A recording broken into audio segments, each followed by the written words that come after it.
Going solar with 320 may cost you nothing down, but the work we do is not a $0 job.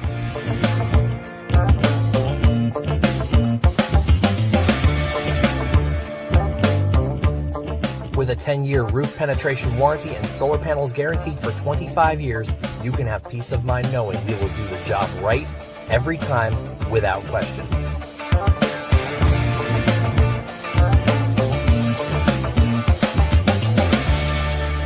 Solar. Power up.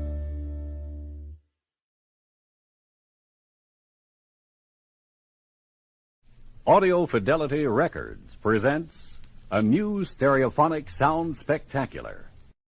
10, 9, 8, 7, 6, 5, 4, 3, 2, 1, 0.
Are you ready?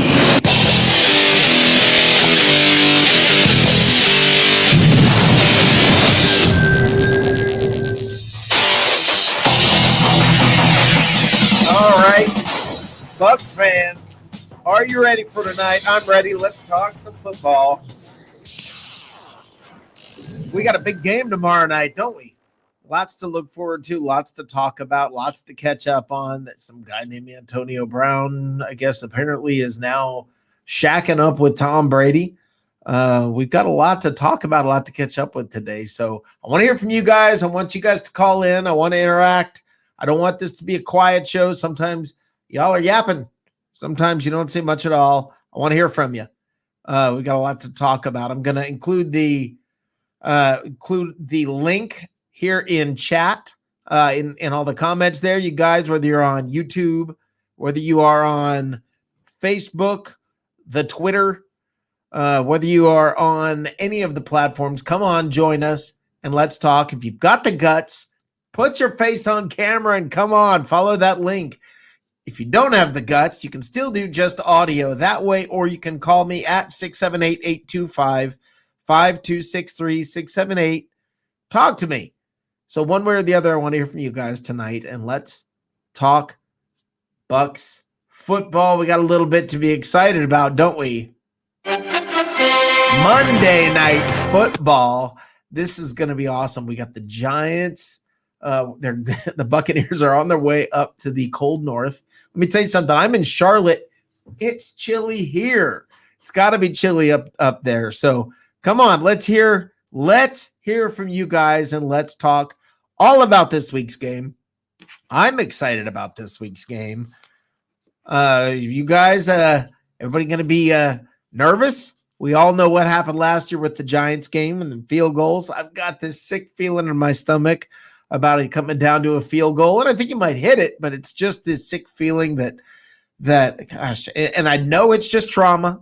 I know it's trauma from being a Buccaneers fan for so many years, and the fact that I've just been through so much as a Buccaneers fan, so much abuse, so many hard times, so much disappointment, that there's just a part of me that's afraid to think it's going to be, that it can be good. But hold your horses. My brain tells me, and this is new, Okay, this is something we haven't had for years.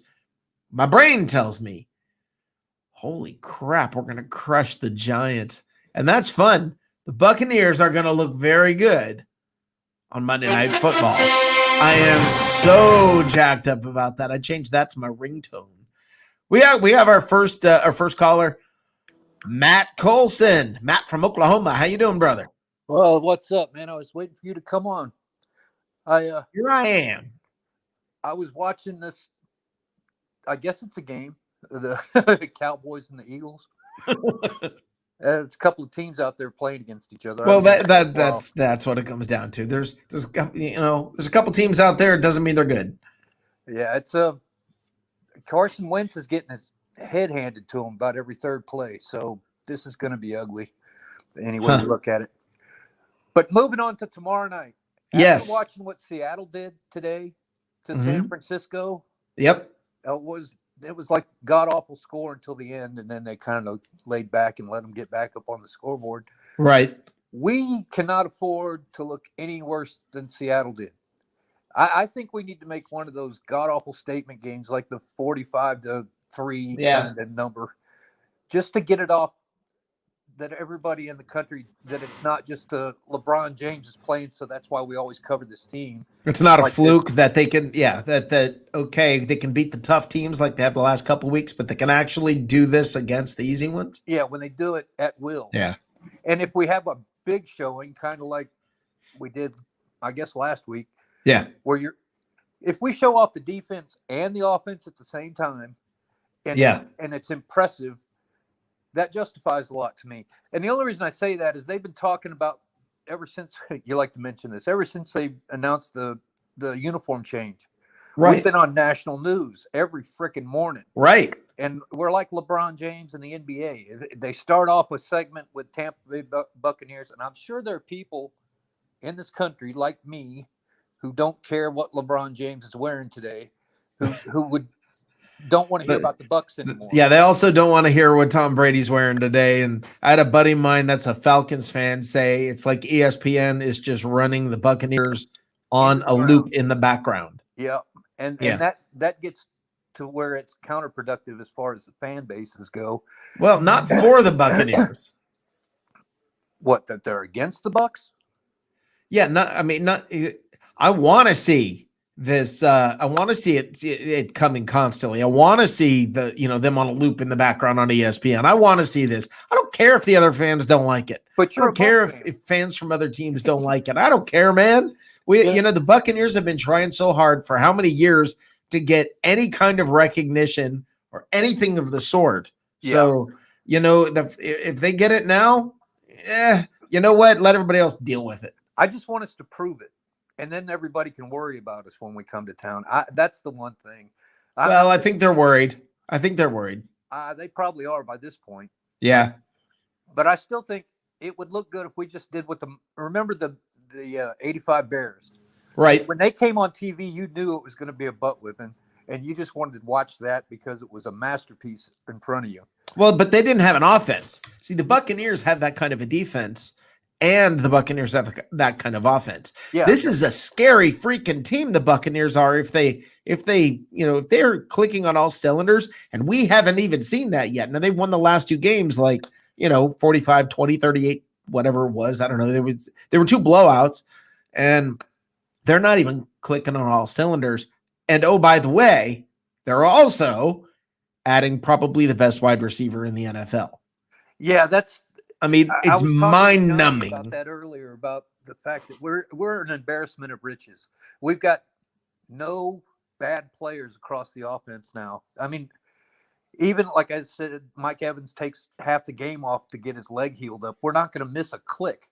Yeah. Our second and third string guys are as good as a lot of starters are in this league. And it's crazy. And that doesn't happen in Tampa. None of this is normal in Tampa. None of this is normal in Tampa. This whole thing. This is Jesse put it perfectly right here. Jesse Jameson said totally a different team, and is right. I may have the trauma, from all the years past Right. But at least I can recognize that's what it is. That has, that gives me that pain, pain in the gut, saying, "Oh God, don't let it come to a kick." Yeah. I mean, Todd, like he says, okay, Todd's got the defense right. Yeah, that's absolutely correct. Yeah, I mean, that defense is scary good. And yeah, Todd Bowles, remember last year when he took over the first half of the season, everybody was like, what the hell is going on here? We don't even know how to line up. We can't even, secondary can't stop a 5-yard pass. yeah. How ticked off were you at the Bears game today? Man, you know what pissed me off? I think did I touch a nerve? The wide receiver that started the fight with the guy. Yeah. It wasn't even covering him. He was picking on him from a play before. Right. He got his ass ejected. Yeah. That tore down I don't know how good their team is offensively. I don't know who their players are. Right. But he had to be one of their number one or number two because of who was covering him. Yeah. And he punched a guy in the helmet. Stupid does, sir. About? Yeah, I don't just stupid. Dumb is dumb, man. Dumb is dumb. And that's all I have to say about that. Oh my! I mean, Lord. There's not much you can say other than okay, you're an idiot professionally. I mean, I don't know what do you want me to say to that? Yeah. First of all, how smart do you have to be to punch a man in a helmet? With your fist. Right. The first shot he took was with his fist to a face mask. Right. What kind of ignorant bastard who makes money with his hands would go out there and do that? That'd be like me, being a sculptor and somebody's got a tree chipper out here. I just want to see if the blade's sharp. Shove it in there. What the hell is he thinking? There are not, there are some classically dumb people, and thank God we have those examples so we don't follow suit. And that kid went to college. Good point. Good point. He had a scholarship. Yeah, that's amazing. That's awesome, Matt. That is awesome. Anyway, when that happened, I was happy that they got to overtime. Yeah, and I was hoping that they said a statistic. Troy Aikman said some kind of statistic in the beginning of the second half or second quarter, I think it was. Yeah. Drew Brees' yards per pass average this year is like 7 yards or something like that. If that. So yeah, he basically he's doing the Peyton Manning. He's got a noodle on his shoulder.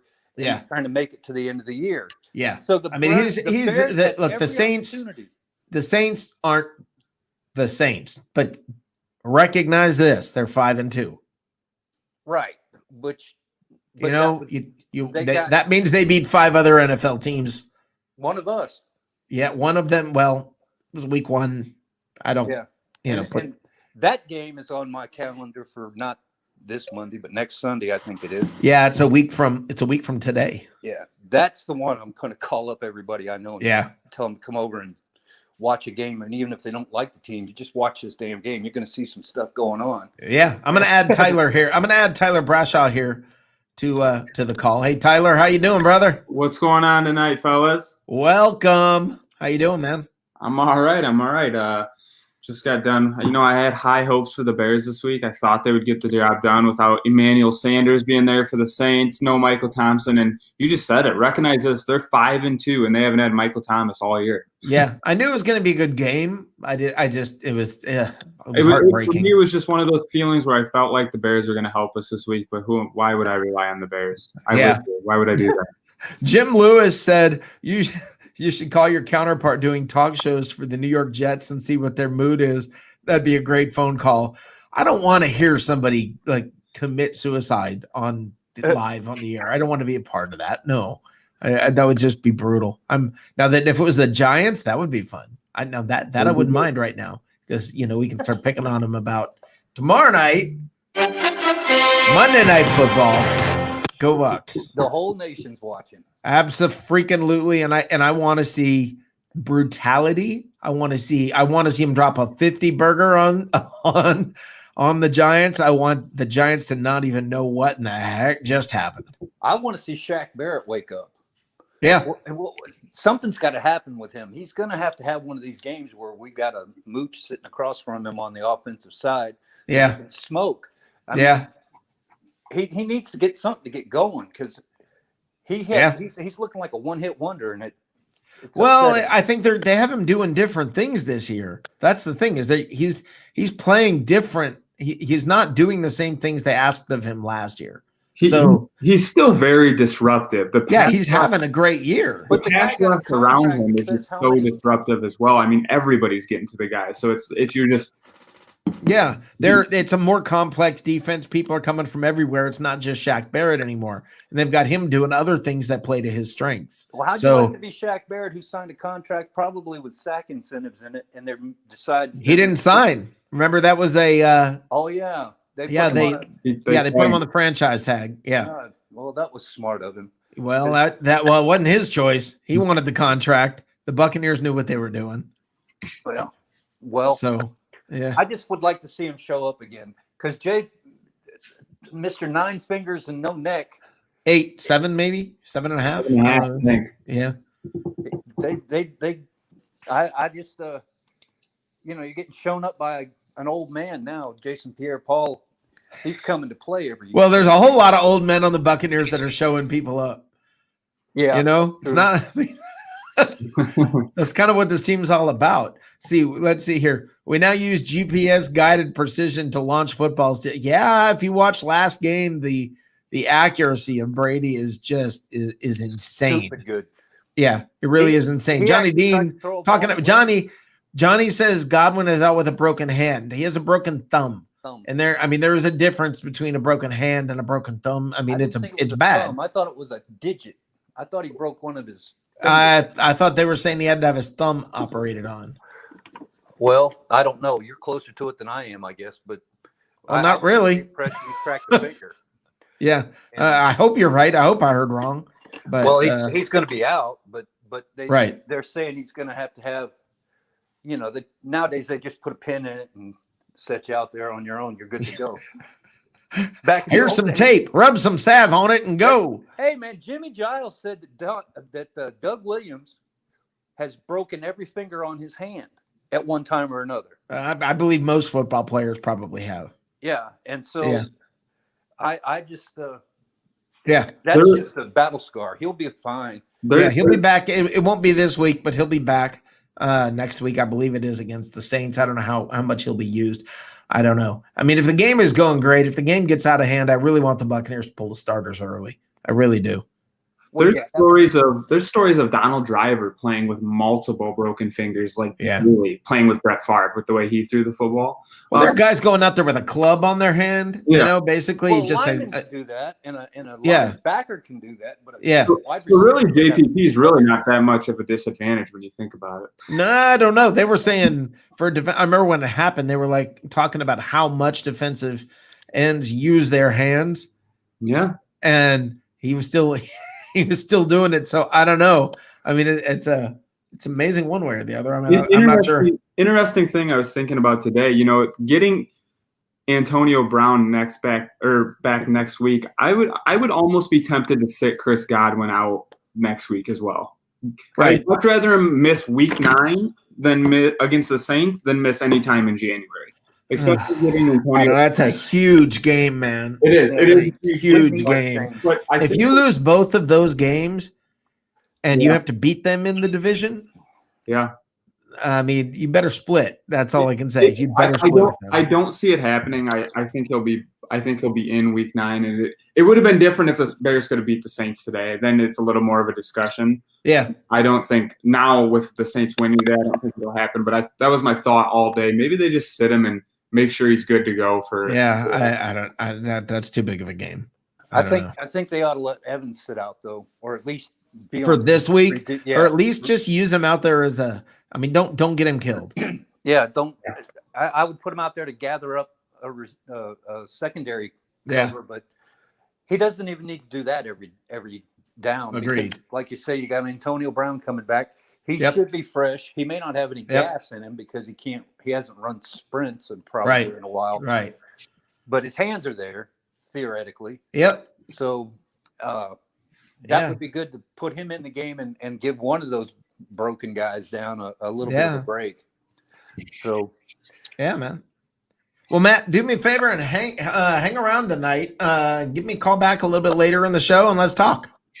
I will do that. I'm going to continue to watch this the barn burner of a dilly. Watch that game, brother. It's a humdinger coming out. Yep. Dallas, wherever the hell they're at. Yep. Okay, have a good time. I'll let you go. See you later. All right. Hey, Tyler, I'm going to add. All right. Now, I believe he's the first time on live from the cheap seats. I'm going to add Jacob Charnow. And I've got to tell you all the story about Jacob. Jacob embarrasses me because, I mean, I'm literally like 3 times or more his age, and he's freaking brilliant.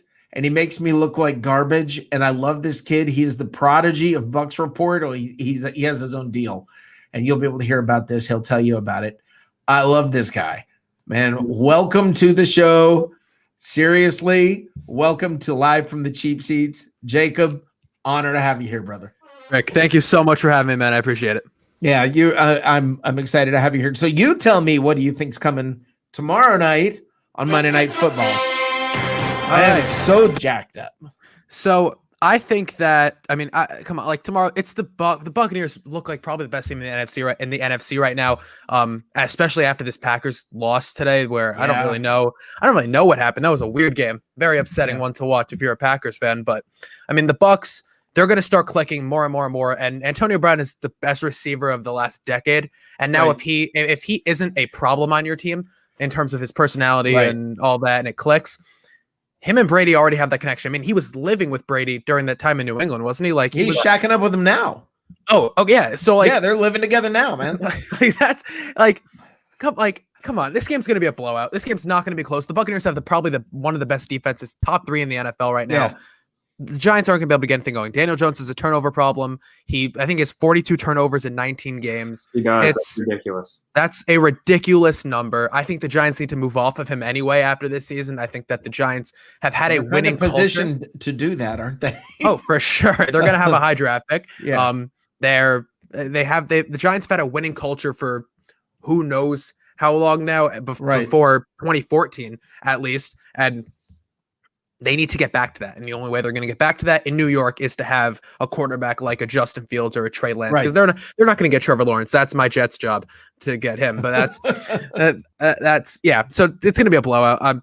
Any betting man would take the Buccaneers, take the spread. I think it's plus 10 and minus 10.5 towards the Bucs or something like that. It's crazy. I heard 12.5. Yeah.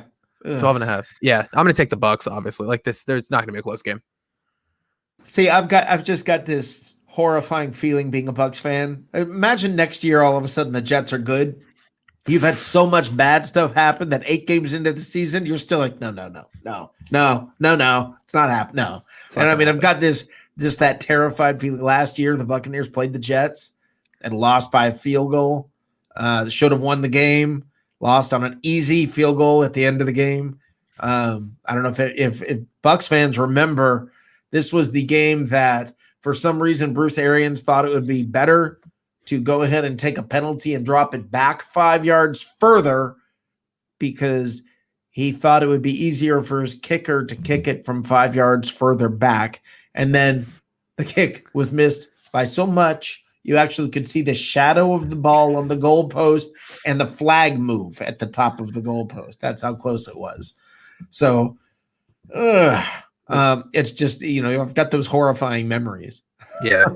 This Jets rebuild is going to take more than just a year. If they get Trevor Lawrence next year, that's great. I think that if, let's say, the Lions re-sign Kenny Golladay or the Bears get Allen Robinson, I think that you go and you trade that Seattle first rounder that you got in the Jamal Adams trade for a receiver of that caliber. I don't want to take a chance on a rookie that could hit or could not. If you have Trevor Lawrence, you already have Denzel Mims, who looks promising, much more promising than a lot of people thought he would be. Right. Because there was a lot of problems with him. He dropped in the draft a lot more than I thought he would. At least I thought he could have been a first round receiver to the Vikings or the Eagles during those end of first round picks that they had. But Mims looks good.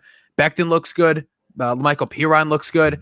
All these rookies so far look, for the Jets, they look really, really good. And I think this year is the most important thing. Where do you with Adam Gase? You keep him for the rest of the year because he gives you the best chance to go 0-16. That's like he's the worst coach that I have ever seen coach anything, right? Wow. And this is the Jets, right? This is Chris Johnson. So if you're not firing him after the first 5 games, you're all in on this tank to get Trevor Lawrence because, I mean, this is the Jets. So next year I'm kind of expecting like head coach Hugh Jackson with assistants Freddie Kitchens and Jason Garrett, but that's a whole nother story. But this is a multi-year rebuild. I think that the Jets are in a position similar to where the Dolphins were. I mean, a few years ago, literally fire Adam Gase after the year and work with a new quarterback, get a new head coach. It seems like it worked in Miami. I mean, exactly. they're playing all right. They had a good game today. Well, yeah, but although it's funny, they had like 103 total yards on offense or something, and still won. I mean, it was 28. It was hilarious because I looked at the score and it was 28-7, I think. And I checked out. I thought, oh, well, what's Tua doing? And I looked and it had 36 yards passing. They're up. Yeah. They've got 28 points. He's got 36 yards passing. I'm like, what happened? Yeah. Tua looked, I mean, it wasn't Tua's game to win. That was all. And I mean, that Dolphins defense looked like weirdly good. Like I've never seen them look especially against the Rams. I will say the Rams are very inconsistent. That's just kind of been their thing. They're ups and downs. I mean, who'd they beat? They beat the NFC East and they beat the Chicago Bears. So I don't want to give them too much credit because they haven't really beaten like a great team so far. But I mean, the Rams have a winning record. They're still in the conversation of that 7th seed in the playoffs. I think it's possible that they did not look good today though. Yeah, no, they did not. That is just no, they did not. But Tua looks promising. I mean, I think he'll be all right. But I mean, he has the right head coach. He has the right weapons around him. I think they'll probably draft a receiver, and we'll see where they go from there. But that's where they're going for the most part. Tyler, did you get to watch much today? I watched a little bit of the Dolphins game. You know, I watched his first snap and he took a shot from Aaron Donald, and I'm like, oh no. Just like you said the other day, I'm like, my first start with this guy that has an injury problem would not be against Aaron Donald, probably. Right. He comes out and he fumbles, he takes a shot. And then I switched. I watched a lot of that Steelers-Ravens game today for the most part. Yeah. That was a good game to watch. And I really wanted to get a look at the Steelers' defense against anybody. I haven't watched them a ton this year, so I kind of wanted to size them up against Tampa's defense, and that's what I did. Right. Now, okay, so Jacob, you said you think the Buccaneers probably are the best team in the NFC. I think Seattle. They just don't have a defense, but Tampa feels like the most complete team in the NFC right now. Yeah, I mean, and they seem pretty close to the most complete team in the NFL. I don't know. I mean, that weight. I think the next three games, when you see the Buccaneers against the Giants, are they going to beat a team they should crush? How are they going to beat them? The Saints. This is a huge game because the Saints beat them the first time. If you let the Saints sweep, you're in trouble in the division. Yeah. Because that means you're basically 2 games back. Yeah. Yeah, no, I agree. And then that's followed by the Panthers. Now the Panthers were looking good, but they look like they're kind of they're really young. Like they have a really young defense. Yeah. I think that they'll be good soon. I think they'll be pretty good. Yeah. I think they'll probably draft at some point in the next 2 or 3 years a younger quarterback than Teddy. I mean, Teddy Bridgewater is really not that old. I thought he was a lot older than he was. But I think they'll end up drafting a quarterback sometime soon. Right. I think Bridgewater seems like just the right fit there, though. He does. Matt Rule is just a fantastic coach, and I cannot believe that the Jets did not snag him up when they had the chance, because that was the fact that they wouldn't let him, man. They've got Adam Gase. Yeah, obviously, man. That's like I can't like the fact that the last 2 head coaching candidates in New York were Mike McCarthy and Adam Gase that it says all you need to know about this organization. But I mean, Matt Rule has done a fantastic job with the Panthers so far, utilizing everybody on that offense, including Robbie Anderson, who, I mean, I didn't really love that the Jets let him go. And then I was like, but when he left, he was only really a deep threat, right? He had one big deep play a game that was whatever. And it looked like Brashad Perryman was coming in to fill that hole and whatever. And it would be the same system. Brashad Perryman's been a huge disappointment. He can't stay on the field. I think he only really got another job. What's funny though? He was a huge disappointment for the first 10 games last year for the Buccaneers. Yeah, and then was phenomenal for the final 6. So I don't. but who knows what to expect out of that guy? I mean, they're not going to keep him past this year. I can't. He'll be gone. Yeah, no, I can't see that. Yeah, I can. I can. I can imagine. Mike DeRoche says, Rick, are you so worried that you don't watch them? No, I'm not that worried about the Bucs. When I say I've got this sick feeling in the pit of my stomach, I'm telling you, my brain knows the Buccaneers are going to crush the Giants.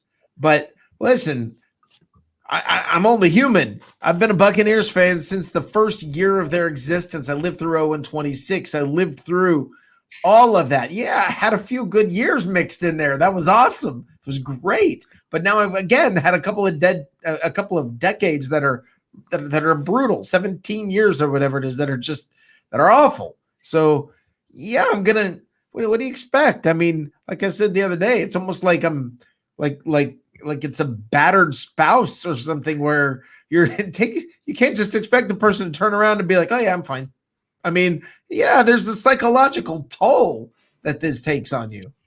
We've battered fan syndrome. That's what it is. We've over and over. It's BTSD. Yeah. Not PTSD. It's Bucs. Yeah, it's Buck traumatic stress disorder is what it is. I mean, it's happened. If you're a fan for any length of time, it's what happens. And Jacob, man, you're living it. I was born in 2004, and I've had 2 good years as a Jets fan. I had 2009 and 2010, and that was 2015 was extremely disappointing for me because that Ryan Fitzpatrick, he almost took us to the promised land for the Jets, which is just the playoffs, maybe the wild card weekend if we get lucky. But that's like 2009, 2010 was probably my favorite. That was probably what cemented me as a Jet fan for probably for life. And then Darrelle Revis, Nick Mangold, Berkshire Ferguson, Mark Sanchez for those 2 years, and then just to have Rex Ryan, who's right. Rex Ryan is like he was just such a fun coach to have. We kept him for a little longer than we should have, but to have him as the coach for those 2 years it was a lot of fun. But it's funny. I sit here and I forget how old you are when we get talking and the conversation's going, and I just completely forget about it. And then you throw out something like, I was born in 2004. And I'm just sitting here like, man, I have kidney stones older than you. I mean, I'm like, oh my gosh, man. That's just awesome. Yeah, even for myself, it feels strange being 12 years older than somebody talking to you right now. That's me. I'm like, and now is coming on Jacob Charnow. I mean, it's just like, holy cow, man. Going back to that Jets, did I see Le'Veon had like 6 carries for 7 yards today and a fumble? He had a terrible game. He had an awful game. The Jets, everyone was hyping up this whole Le'Veon Bell revenge game for the Jets where he's going to score a touchdown and go hand the ball off to Adam Gase on the sidelines. Le'Veon got stuffed on 4th and 1, and he did not do anything different than he was doing in New York before. So I think that might be more, you can make the argument now that Le'Veon is just that year off took away any sort of momentum that he had. Yeah. And he's not gonna be the same. And I'm kind of pissed off because I'm a Clyde Edwards-Helaire fantasy owner. So I don't like how they're splitting carries. But it's hard to run the way Le'Veon ran when he was in Pittsburgh. He was so patient and waited for holes to open up. Well, how old is he now? He's 28. Yeah, he seems like he's been playing for a lot longer than that. I don't know. In Pittsburgh, he was able to wait in the backfield and kind of bounce around a little bit, wait for holes to open up. Not every team can do that for you. Not every team has the ability to just, let your running back reach around back. Just need a comment Johnny Dean just made. I have hated Tom Brady since the day I was born. That is essentially what happened. Yeah, that's true. Tom Brady's been one of your nightmares. Yeah. Oh, since the day I was born, I haven't seen the Jets win a division. I don't think ever. I haven't. Tom Brady's been my father for the last 16 years of my life in football, and I'm so happy that he's gone. But I like watching him. I think I like watching the Patriots lose. I didn't think this was going to be the case with me, but I like watching the Patriots lose, and I like watching Brady win because it's like, the Patriots, you guys lost your best. You guys thought you were going to be okay with the decision. I think the decision's made. Yeah. Before the year started, was it Brady? Was it Belichick? It was Brady. Oh yeah, it was Brady. It was Brady. I mean, the entire culture that you saw in New England, you thought that was Robert Kraft and Bill Belichick, and Brady was a system quarterback, maybe. And now you see Brady in Tampa, and that whole culture of winning, of championship attitude, of doing your job, being selfless, all of that has shifted to Tampa. And the Patriots, the guys are opting out. After today's loss to the Bills, they're hitting the panic button in New England. Oh yeah, you might see a move out of New England to get rid of Gilmore or somebody like that to bring in a draft pick or whatever. He's gone. Gilmore's gone. Yeah, with Cam, with Belichick saying, "Oh man, this guy, he's the answer to everything." I mean, Cam is awesome. Cam is phenomenal. We're so excited to have him here. He fumbled the ball away to lose the game today. I mean, It's just not something Brady does. Cam's never been an accurate passer. I mean, we've seen it in Carolina. He's never been a guy that can – I mean, he has a strong arm, but you just never really knew where it was going. Kind of like Jameis in a way. I think he has the physical attributes, but I honestly believe that I think, okay, I'm about to get myself in trouble here. Look, I think Jameis is probably Jameis does not have, and I would say this is the same thing with Cam, an emotional maturity. I think they may know football, and they may, they may also have all the physical gifts, but I think there's an emotional maturity that both of those guys lack, and I think that's been their undoing. Yeah, you see that emotional. If you want to see what that looks like, look at people like Teddy Bridgewater. Right. Look at people like Lamar Jackson, who comes into the league. Look at people like Pat Mahomes. They have an emotional maturity on the field. Mm-hmm, and I think both Jameis and Cam lack that emotional maturity. I have a question for you because you brought up Lamar, and I was watching today's game against the Steelers, and Lamar could not keep the ball on his own for his team on offense when he needed to, and I think that kind of reminded me of let's say 2015 Cam Newton, right? And then the next year we don't see the same Cam. Do you think that the league has figured out Lamar and that we're not going to see that dominant Lamar that we saw last year, and that he might kind of start fading into a mediocre level quarterback compared to how dominant he was last year? They kicked his butt all over the field today. I mean, he was just getting beat up. And I think, and I said this to Peter before on Peter's show, before the season started, I said, the time's coming. Peter agreed with me. The time's coming. Somebody, one of these Devin White type linebackers, Levante David, one of these guys is going to catch him. And it's going to be a career-changing hit. Not that he has a career injury, but he's going to get hit so hard, get knocked out of games, whatever, and it's going to change the way his style of play is because, he is a man among boys with his physical gifts, but the problem is you got some linebackers that fit the same, the same description. That's the thing is that style of quarterback works in college football. But the NFL is so much bigger, stronger, faster, and they have Robert Griffin on their bench. I mean, you think you'd look at that and be like, because I watched quite a bit of that game today, and Lamar was taking hits, hard shots. Right, he was getting he got his butt kicked today. You think at some point, if you're hardball, you're like, all right, we got to get this kid to stay in the pocket a little bit more. Right, get him in the practice facility, work on accuracy because he can't throw very well at all. Right, but that's the problem. That's the problem. You keep him in the pocket. In college football, it does not work in the NFL. But if you take a player like that and try to keep him in the pocket, he's not going to be as productive. Remember when they tried to do that with Mike Vick? I mean, when Derek Brooks' specific job, all he did when they played the Falcons was shadow Mike Vick. That was it. And Mike Vick was taken out of the game. He couldn't play the same kind of game. He's used to dominating with his physical gifts. And when you take that element away, he doesn't have that next level. And this is what I think makes quarterbacks, for instance, Tom Brady, so special is if Brady's losing he was never a physical Adonis kind of a guy anyway. But if his physical gifts are diminishing, you're not going to know it. I mean, he's got the way that he's going to play the game is so much smarter. And Lamar Jackson doesn't have to really play smart because he's superior physically to everybody else. So he hasn't had to play smart. And what happens when you all of a sudden force him into having to play that way? He's going to have to learn. There's going to have to be a different skill set. I've said this for the longest time. I don't believe that Tom Brady is more physically gifted than Jameis Winston. I don't believe Tom Brady wants to win more than Jameis Winston. That's hard to say because you know how bad Brady wants to win, but so did Jameis. Yeah. Okay.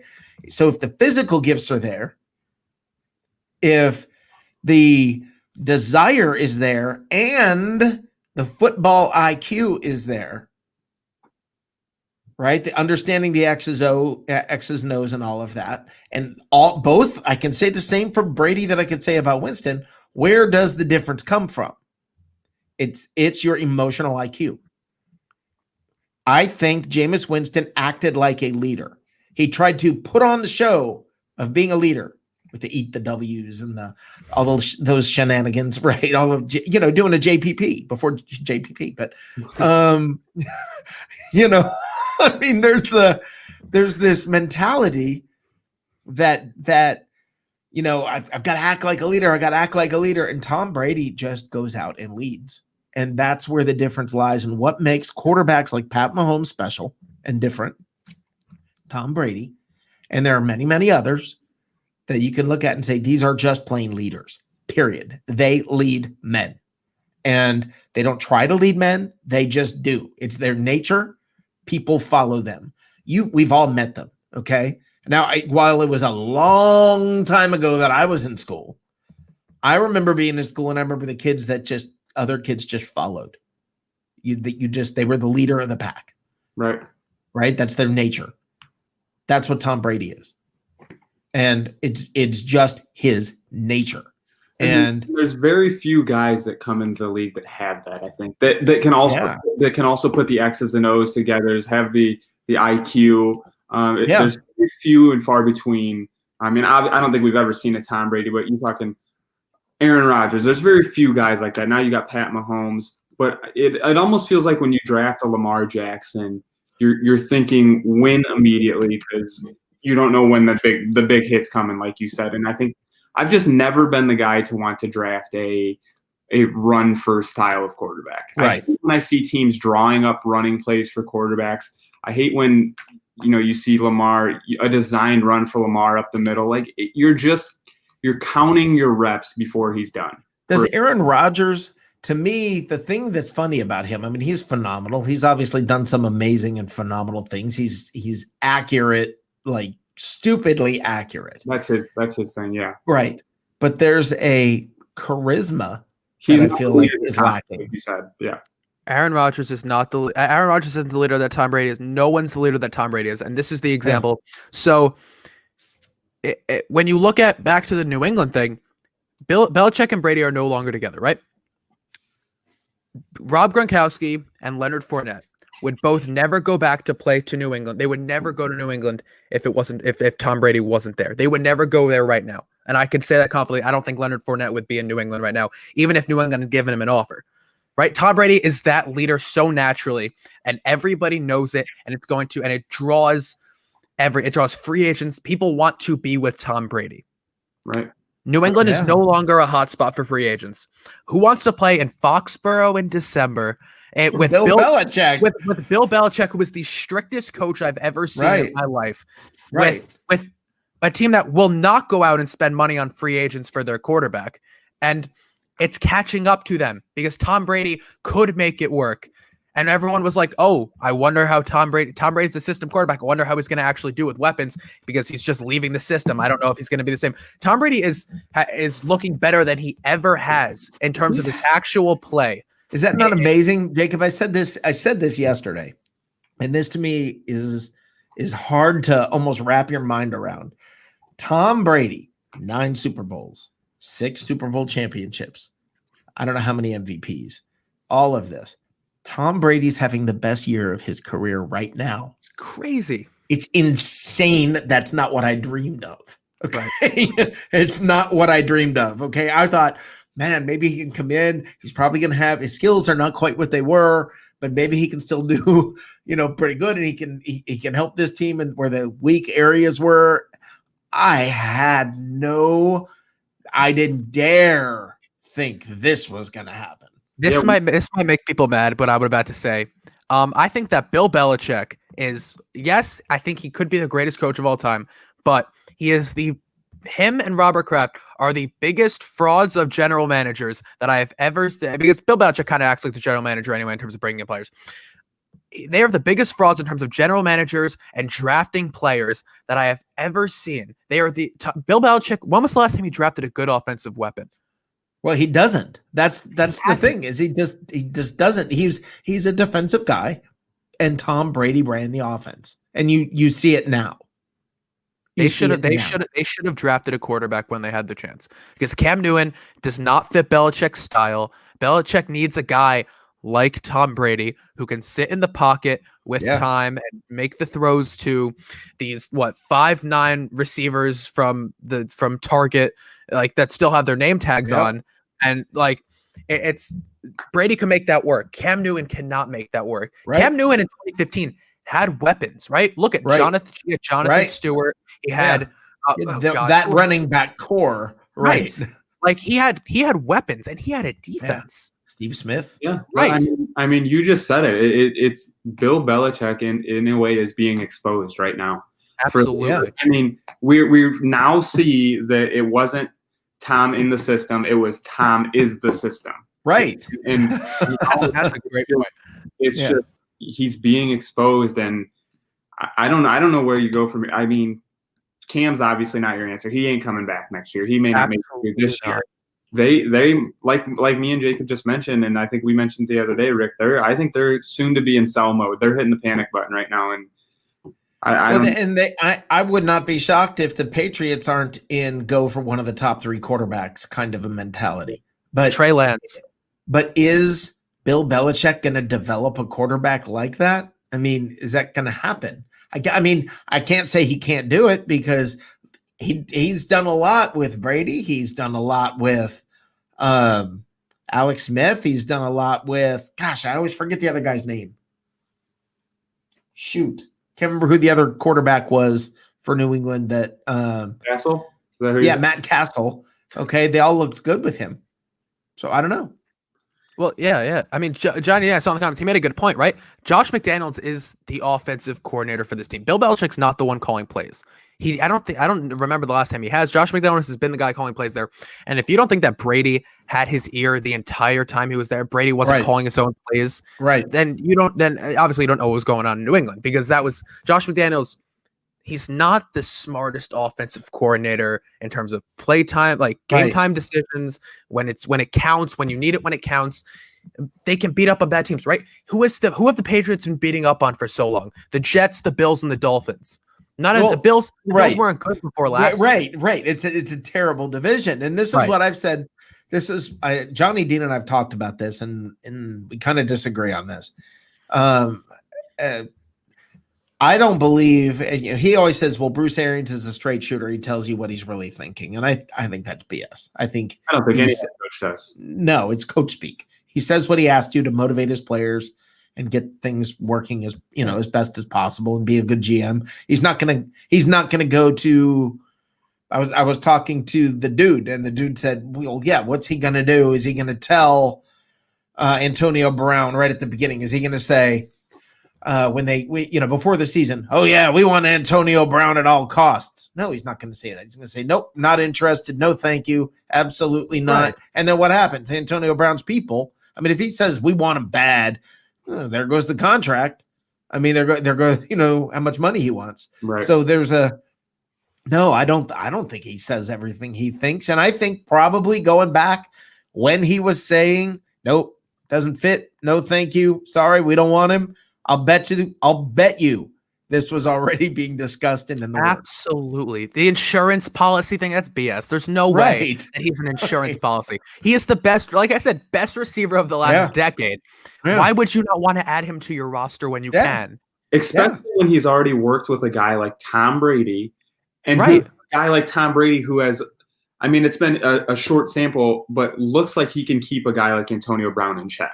Man, I think Antonio Brown's underwear's been in Brady's house since he moved in. He's had the drawers sitting there waiting. I mean, he's sleeping at the foot of the bed with him and Giselle. Like that's exactly like there's. Where is Giselle, by the way? I don't know. She's completely she's completely absent from all of this. It's funny. And I think also you look at what Antonio Brown did in that one game with Tom Brady in New England, right? Where he had a touchdown in that game. Yeah. He played well. And that's with Bill Belichick's very limited. I think he had 170 yards or something. Right. That's a very limited system in terms of wide receivers, right? You can't do too much if you're a receiver there. That's why none of them really work in fantasy. Right. But in the Tampa offense, where we know Bruce Arians will let people run, it is very receiver friendly. And that's why we see so many good receivers emerging, right? Already, but forget Mike Evans and Chris Godwin, Tyler Johnson, Scotty Miller. These are guys who are already making an impact. Antonio Brown can be a deep threat. He can line up in the slot. He can literally do whatever you need him to do, and he will be open almost every play. And guess what? You want to double team Antonio Brown? We have two other guys because I know Mike Evans hasn't been involved. Mike Evans can still go for 2 touchdowns, 170 on you, and ruin your day. Chris Godwin can go 200 yards, 3 touchdowns on you, and no one would be surprised. It would just by the way, Rob Gronkowski is going out for a pass as well. How do you defend against this offense? We said the other night, Jacob. We said, like, what happens when Antonio Brown gets here and you can't double a receiver? You can't bracket. There's not enough players on the field. You're gonna pick one to double, but I mean, you're literally. That's what I said. It's time to go soccer injury. It's time to start grabbing your hamstring right now before the game starts. When you're in practice, start grabbing the hamstring and saying, sorry, coach, can't go in because there's no hope. And I believe about Daniel Jones. I mean, I've said it. I'm concerned about his health. I think the man may die. I mean, they're going to kill him. Yeah. And it's going to be ugly. I mean, JPP, I've never heard him this motivated. Oh my God, that was insane. I know. I've never heard that out of him, and he wants it bad. And I mean, and these guys can't block. Their offensive line can't block. And now this group's coming at him. Yeah, this fun bunch is coming at him. I mean, holy cow! You know what? This isn't JPP's New York Giants anymore. This is like it's the New York Giants. It's the Giants. They're bad. It's a win. It's a W. You already know it going in there. There's not a lot of teams that are expecting to go in and actually compete with the Giants. Yeah, it's not going to happen because you can be in a close game. Daniel Jones isn't winning you a football game, right? He'll throw a pick late. And he did last year against the Bucs. Right, Antoine Winfield will swoop in. And just whoever they'll take out. Right. Who's going to be guarding Darius Slay? It'll probably be Carlton Davis, right? Oh, right. Right. That's who I think it'll be. So I think he'll eliminate him from contention. This Devontae Freeman. I don't even know if Devontae Freeman's playing. I think he might be. I'm not really sure. There's no running back that matters. I think he's out. 17 yards to Josh Jacobs. It doesn't even matter. There's no running back. I don't care who it is. I do not care what running back you bring up. They're not going to do anything against the Buccaneers. It's been more than a year now since anybody's, I believe, run for more than 100 yards on the Bucs. That's an amazing statistic, okay? And it's more amazing when you realize they've played Kamara 3 times. They've played Derrick Henry. They've played McCaffrey, Aaron Jones, Josh Jacobs, like the list. All of them. It does not happen to this team. So when you say, well, now they got to face Devontae Freeman, I'm like, it's because you look at it. Todd Bowles, who I'm obviously very familiar with, coach of the Jets. Right. When he was the coach of the Jets, that team was a fantastic defensive team in 2016 and on. Right. After they drafted Jamal Adams, they were elite against the run. Right. And now you take better weapons on defense with the Buccaneers. And I don't know, Steve McClendon was a great ad for you guys, especially losing Vita Vea. Yeah. I think he's just a guy who's going to come in and immediately work hard, he wants to win. He's the first game he showed. So right. I mean, he's a very solid player. Yeah. Todd Bowles is a lot of people lose sight of this, how good some of these coaches were as coordinators, and not because, some coaches can be coordinators that can't be head coaches. That's fine. That happens. Yeah. Right. Todd Bowles is an elite defensive coordinator. He wasn't a great head coach. Well, why can't I think Denver? I think he was head coach in Denver for a little while. I know he was a defensive coordinator. He was the defensive coordinator in Chicago. Yeah, and and he who? Vic Fangio? No. Doggone it. Yeah, what's anyway, I can't think of who it is, and it's going to come to me. I'm Chuck Pagano is another good example. There's somebody, famous brother, famous dad, something like that. I can't remember who it is now. But anyway, are you talking about the Broncos head coach now? Who is that? Vic Fangio. No. This guy's not a head coach now. He tried to be a head coach, and he wasn't very good. He tried a couple times, I think, to be a head coach. Wasn't very good, but he's a phenomenal defensive coordinator. Jacob's example is a great defensive coordinator in Chicago. The Bears defense looked phenomenal. He goes to Denver. Not that he has a ton of talent over there right now.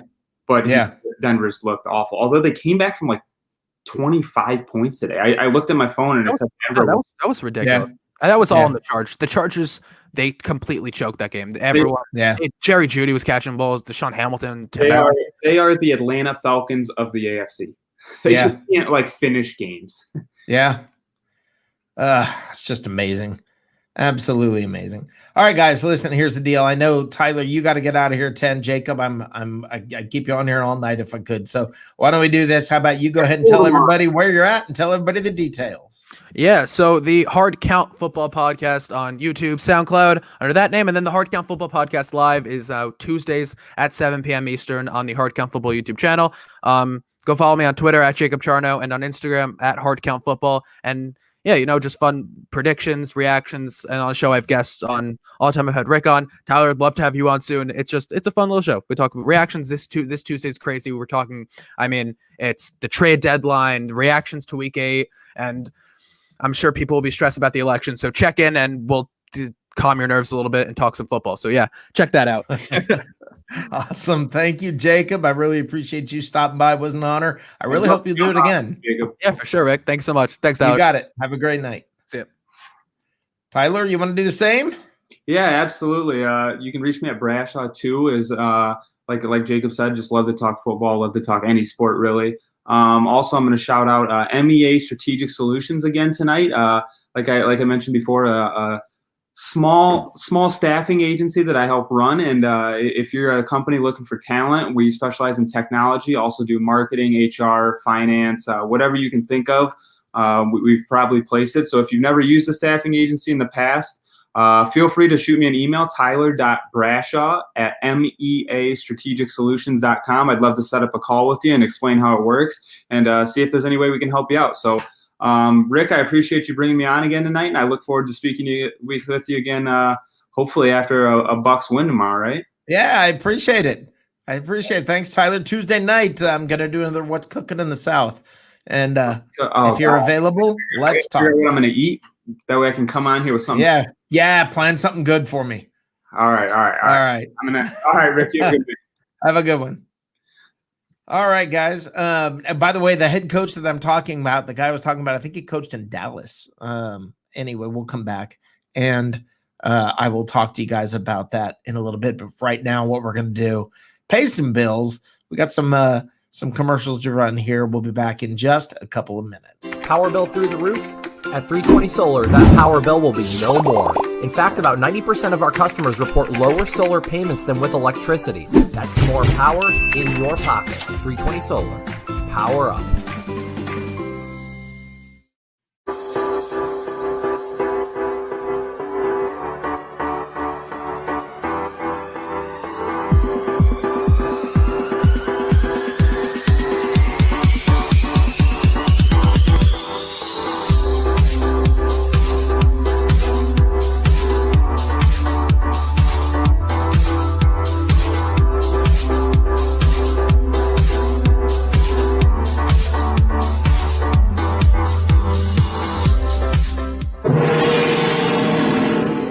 following program is brought to you in living color. All right, guys. Welcome back. Talking Buccaneer Monday Night Football. And talking about a whole lot of stuff like the Giants and everything else, everything else going on. And actually, I understand, Jacob, you just made my night, brother. Texted me telling me, yes, I can hang out for a little while longer. Thank you. I appreciate that. I love having you on here, and that really does make my day. It's better than whatever's going on the TV right now with NFC's garbage bag of a game. So yeah, I was thinking about, I sure am glad tonight that I'm not sitting watching the Sunday night game. There's sometimes I'm sitting there going, oh man, I bet this is good, but I don't know. This is not Chiefs Ravens, brother. This is no, that's not. That is not. So let me catch up here on a couple of the comments, like Mike DeRoche saying, freaking 16 years old. Yeah, 40 years older than Jacob the Prodigy. Yeah, I know, and he knows more than we do, Mike. It's really terrifying. Anyway, it's the Patriots having a fire sale. I don't know what's happening there. I really just don't even know. I'll tell you this. So with Stephon Gilmore, he put his house up on the market already. His Foxborough home, it's on the market, and he said that all offers on his home must be placed before November 3rd, which is the trade deadline. So I could definitely see him getting pushed. I could definitely see them being like all in on a little bit of a rebuild. Maybe he may be trying to push that. Yeah, well, I think it's obviously a rebuild. I mean, they're obviously having to do rebuild. I mean, yeah. Teresa Baxter, I love it when the women go ahead and message. Teresa says everything about Cam is weird. Yes, it is. Yes, it is. Especially that whole scarf, whatever thing that is. Johnny Dean says there were issues in the Ravens locker room today. Hollywood Brown got a little upset with Lamar with the amount of he had 2 targets today, even though one of his catches was a touchdown. And this is where the wheels come off the wagon for the Ravens. If that's starting to happen, that's one of 2 things is going to happen. They are either going to come together, and this is going to be a point when they all figure it out and become more of a family, or the wheels are coming off the wagon. So it's going to be one way or the other. Yeah, for sure. Yeah, Eric White. D coordinators have always been able to figure these scrambling quarterbacks out. Yeah, I think that's true. The ones that see success like Russell Williams and Pat Mahomes are champions because their arm strength is elite and and they only use their scrambling ability to open up the passing game. That's exactly right. Yeah. It's not all about their passing game. Man, Russ throws the prettiest deep ball I've ever seen in my life. I will add Brady last week. Brady looked good. That Brady looked good. Watching what he was throwing was just amazing. Absolutely. Johnny Dean, Rick, you're twisting my words again. I always do that, Johnny. First off, Arians is a straight shooter. That does not mean he doesn't know when to deflect. It means he doesn't play politics with the owners. I don't know. I don't know, man. I don't know, Johnny. You and I are just we're not going to agree. And I think you think that means I'm twisting your words. I just don't agree with your words on this one. I respect them, even though I think you're wrong. I don't know. I do not know. But just sort of, I got just a completely different feel about that. By the way, Buddy Ryan's kid, Rex Ryan, and who's the other one? Rob Ryan. Okay, it's not who I'm thinking of. I cannot remember this freaking coach that I've got stuck in my head. We'll figure it out. Defensive coordinator. He's one of the best defensive coordinators in football, and I think he was in Denver when Denver. Is he coach somewhere right now? Is he a D coordinator right now? Yeah, I think so. I mean, Denver. I'll look up Denver head coaches and we'll see. Okay, or look up Denver defensive coordinators and Denver defensive. That'll get us through it. Then I'll get this off of my. It's just going to eat me alive. And you know who would know this? If we could ever get the triumphant return of Nick Citro, I would very much appreciate it if he would show up on my show one night. Because Nick has been missing in action from any of the shows for a while, and I would just love to see the triumphant return of Nick Citro. But anyway, Wade Phillips. Wade Phillips, thank you. Go. Thank you, Wade Phillips. It was this was gonna bug the heck out of me. Thank you. Absolutely. What's the Bucs cap space looking like for next year? For next year? Yeah. Next year it's better. Well, nobody knows what it's going to be next year because of I mean, look, they've got some people that have to have to resign. Is it going to be Chris? I mean, Chris Godwin's coming up. I don't know when Levante is coming up. I know he is coming up at some point. There's going to have to be some finagling. I think they'll know how to do that for a year or two. They'll be able to navigate through it for a year or two. So could you pay a guy like David Bakhtiari next year? You think? All right. Well, let me say this, and this is a very, very unpopular opinion. Okay, but I believe Chris Godwin is not in a position to make a ton of money right now because this is his third year and he's been injured now 2 of them. And if it comes down to it, if you have Mike Evans and Antonio Brown and Scotty Miller, if that's where you have to take a little bit of a hit, you've got so much at that position. Right. And Godwin can make so much more money somewhere else right now than he would be with the Bucs. And I think that's just, there's a lot of teams that need a guy like Chris Godwin. That can use that impactful wide receiver one that he could tell me it's going to be in the AFC because I don't want to face him. Yeah, no, he's definitely tough to worry about, to coordinate against as a defensive coordinator. And then the real question is Antonio Brown a multi-year signing if he comes and he plays really well, which he will obviously because he's That's it. It's an interesting question. I don't know. I don't know what's going to happen with that. Right. I mean, is Brady on board for 2 years? Tracy says trade Donovan Smith. Yeah, that's the only acceptable opinion. Who's taking Donovan Smith? You tell me. I mean, what the XFL? Yeah, I don't know. You know what? I say this. Having said this, with all the crap I've given Donovan Smith, the last couple games he has played well. The last 2 games he's played well. Now, granted, he's played better. Now let me clarify. He wasn't going to play worse. Okay, it's not possible.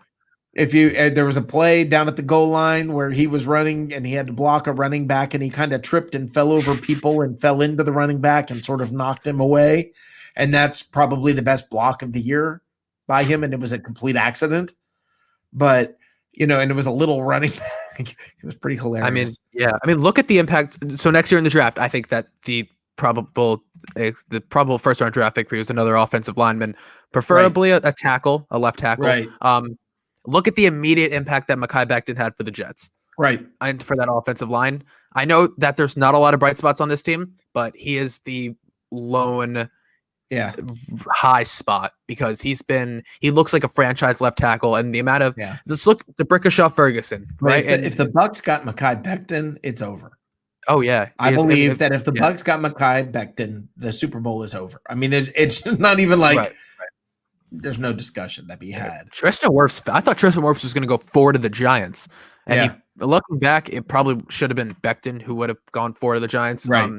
But Andrew Thomas, who was my highest ranked offensive lineman coming into the draft too. Right. I thought that he might fall to the Jets at 10 or 11. I forgot where they drafted. I think it was 11. But he ended up going really early. And on draft night, I had a bunch of Giants fans who were texting me. They were like, "Hey, what's the deal with this kid? Is he good?" I'm like, I think he'll be pretty good, but now he's had all these like disciplinary problems. And like, I guess it's just a thing with the Giants where are they really that undisciplined where all these players are coming in and it's not necessarily on the field, on the bench problems, right? You look at DeAndre Baker and all that happened there. And then now Andrew Thomas. But when they got Wirfs, right. I was just sitting there shocked. Like, because Wills went 10 to the Browns, and then Becton went 11, and then I think it fell. And you guys traded back a pick, right? Traded back with the Niners. But then they traded back. No, they traded back, but then I think they traded back. I know. No, they came up with. I think was it Atlanta? It was the Niners. Atlanta. Yeah, it was the Niners to keep Atlanta from getting him. I think that's right. What it was. Yeah, because I know the Niners moved up, took Kinlaw. Yeah, I remember that because I remember it was immediately after they traded DeForest Buckner to the Colts. Yeah, I think the Bucs were worried that the Niners were going to trade to Atlanta. Right. I think that's how that went down. So the Bucs moved up. Man, I love draft. It's such an underrated part of being a football fan is draft night. It's one of my favorite days. It really is. I love the draft. Yeah, it's a lot of. I like doing draft analysis. I love that time of year is always a lot of fun. Yeah, I love reading your draft analysis. I don't even go there. I don't even try. I count on you guys to I read so much draft analysis this year. It was embarrassing. I'm ashamed of how much draft analysis I read because as a Jets fan, that's all I have to look forward to. I know. We all know your feeling, brother. You are amongst those who understand right now. Oh my God. It's the fact that before the first game of the season, I was like, all right, let's take a look at the 2021 draft class because that's just that's how it's going to work from now on with this team. It's a lot of teams. Listen, if you're a Bengals fan, you're like, hey, who are we going to surround this kid with next year? Because our defense is terrible and our offensive line couldn't stop. I don't even know, like Thomas the Train coming in from on the edge. Right. Even the Eagles. Okay, the Eagles are playing right now. They need to, I guess, have their entire offensive line retire and then just bring in just 5 new guys and start a rebuild because you can move off of Carson Wentz after this year and no one would really bat an eye. Everyone would be like, all right. It's not going to hurt to do that. I mean, that's the thing is it's not going to hurt.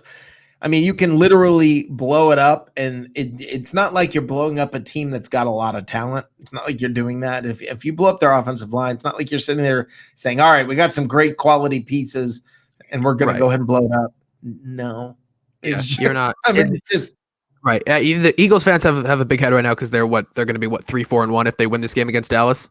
Yeah, big power move. Yeah, I saw a picture of all the division leaders, and it was like actual real good teams. It was like the Chiefs and the Steelers are 6-0 then, and and it was like the Eagles at 2-4-1, and they put in like the bottom left, so no one saw it, and it was I'm going to go ahead and okay. What I'm about to say is a little controversial. Let me cover these comments for you here real quick. Mike DeRoche, no, I'm just wearing a red golf shirt. Sorry, brother. Every injury is costing Godwin. Yes, absolutely true. Now, let me say this, and I'm about to get a little controversial here, but this is something I believe is at least worth raising an eyebrow over and talking about. Now, look, the Dallas Cowboys, if you look at their head coaches, step in and look from the outside, there's a pattern. And this is just bluntly put, they could have had Eric Bieniemy. They could have had some other very good quality head coaches. And if you look, Jerry Jones likes to be around people he's comfortable with. People who won't challenge him is the theme there, because people who won't. There's also a look. Okay, I'm going to say this. Yeah. Okay, and they didn't want to pay Dak, and you wonder if this is not going after Trevor Lawrence. If it's. And I'm not making an accusation, but I am raising an eyebrow and going, you got to wonder. I mean, he's there. There's a group of all of his guys, all his head coaches. They all look like, I'm not going to touch this with a 10-foot pole. You don't have to. You don't have to. Okay, but I'm not making an accusation. I want to be clear. I don't know Jerry Jones. Okay, everything I'm saying may be completely off base, but it just seems odd to me that, I mean, you really seriously, it's almost like you can go out of central casting for their head coaches. Yeah. I mean, there's a pattern. So, I don't know. I mean, it's something that in this day and age, especially, is worth, at least it's worth having an open mind and looking at. I mean, you cannot tell me that somebody like Eric Bieniemy should not be a head coach over Adam Gase, and yet it's happened. Oh, well, I think anybody could be a head coach over Adam. I could be a head coach over Adam Gase. Okay. well, I believe that, but my point being, no, I do understand. Yes, absolutely, I agree with you. I think that there is Jerry Jones's idea. Jerry Jones is, bluntly put, he's an old man. He's a very old-fashioned kind of guy with this football team. The Cowboys are probably the most, like, historically just like not popular. I don't know. Like America's team, the star, the put together football team. It's like, oh, I love my country. I love the Cowboys. That's like, it was kind of like America. that. It's Americana. It's all the Dallas Cowboy cheerleaders. God bless America. America. Oh, yeah. And you look at Jerry Jones and you're like, listen, it could be a possibility that is because he has this idea of what a head coach looks like. Right. And that is absolutely worth raising an eyebrow over. And I think that if we look and, he has guys coming in who could be head coaches, especially a defensive minded head coach, which I think is what the Cowboys do need. Like a guy like Robert Saleh or whatever. I don't know how to pronounce his name from the Niners. Eric Bieniemy's offensive minded, but still he's going to be a great head coach wherever he goes. And then unless they can get Lincoln Riley, I think you need a defensive minded head coach. And it doesn't matter if Jerry Jones is actually, if he actually does think like that, this team isn't going anywhere for however long, because that's just not the way you can run a team anymore. And think about the quarterbacks that he has paid and really gotten behind. And Tony Romo, Troy Aikman. I mean, these are all, there's a mold. Look, when you picture Jerry Jones wanting to hang out with his boys on the yacht, right? I mean, on one of his yachts, the old billionaire, the old Texas billionaire. There's just a certain and you know what? I'm maybe misjudging here. Okay, I know that it may have nothing to do with this, but what I am raising, I guess the eyebrow I'm raising is, I mean, and I'll say this. What doubles up on this is that he's willing to pay the running back. And I don't think, I'll say this. I don't think Jerry Jones is inherently racist. I think it's more I think it's subconscious in his deep mind that is very, very smart. I don't think he's overtly like, I don't like black people. No, I'm not. Exactly. I don't think it's like that at all. He's not going to be like, I don't want to, he's not like, I'm not even going to give Eric Bieniemy an interview because he's black. That's not going to happen. No, he's just comfortable around these other people. Right. And that's where I think it comes from. That's exactly what I'm saying is, it's I may be absolutely wrong, but there's a pattern and the Cowboys haven't been good for a long time because Jerry Jones sticks to what he's comfortable with. And that's the problem. That's the biggest problem in the world. And I'm hoping his son comes in. Hoping his son comes in and kind of does something different, makes something work. But it's this Cowboys team. I don't really know what's going on there. But yeah, that's an interesting thing that is definitely worth raising an eyebrow over. Yeah. Well, okay, we got Brandon. How you doing, man? How you guys doing? Good. Welcome to the show. You there? Good talk. Brad. I'm not sure what just happened there. Yeah, I don't know. Brandon, he'll probably be back. He'll be back. We'll talk some good football with him. But that was awesome. Yeah. That was a great conversation. Wow. And that's all I have to say about that. I mean, wow. Oh my. Yeah, there was a lot that happened today in the NFL. There was a lot of underdog wins. That was interesting. The Vikings game. That was always fun. The Vikings game. I like watching.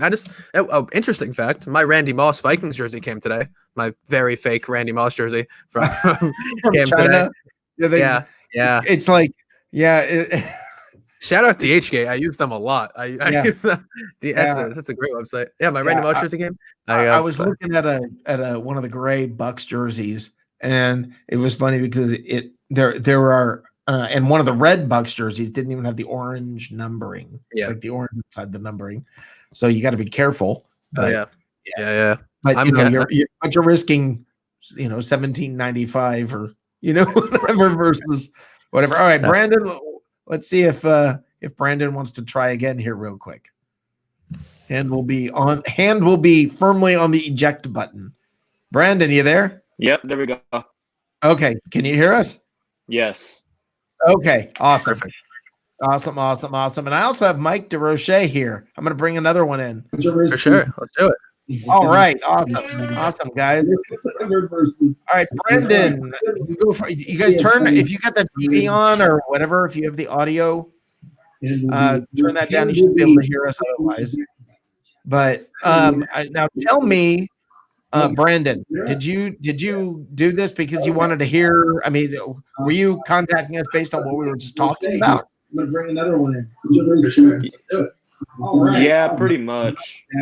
Okay, talk to me about that.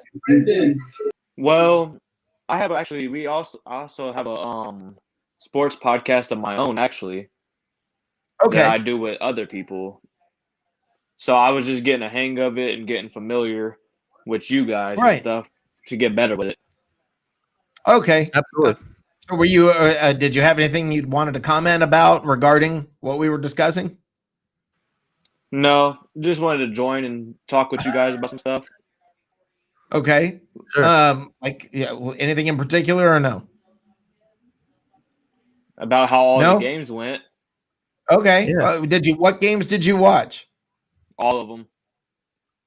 Brandon, what team are you a fan of? Packers. Packers. Okay, so I guess let's talk about that one, right? Yeah. You come to the wrong place today. Yeah. Tell me about the game today. NFC-based podcast. NFC-based show. Yeah. So what happened today? The refs were on the. I think the refs were on the Vikings side the whole game.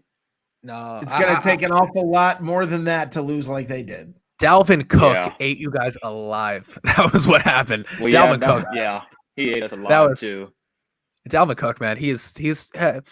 If it weren't for Derrick Henry, and you could easily make the argument Dalvin Cook's the best running back in the NFL right now. I don't think that there's. I think Kamara's the best threat that you can have on your team, but I think Dalvin Cook is probably the best running back in the NFL. If not Derrick Henry. But there's that team with a quarterback and obviously that's a lot of teams you could say that for, but with a quarterback and a defense, the Vikings are a really, really good team, right? We've seen it. We've seen when Kirk Cousins is good and that defense can step up, that this team can go 9-7, 10-6 and make the playoffs.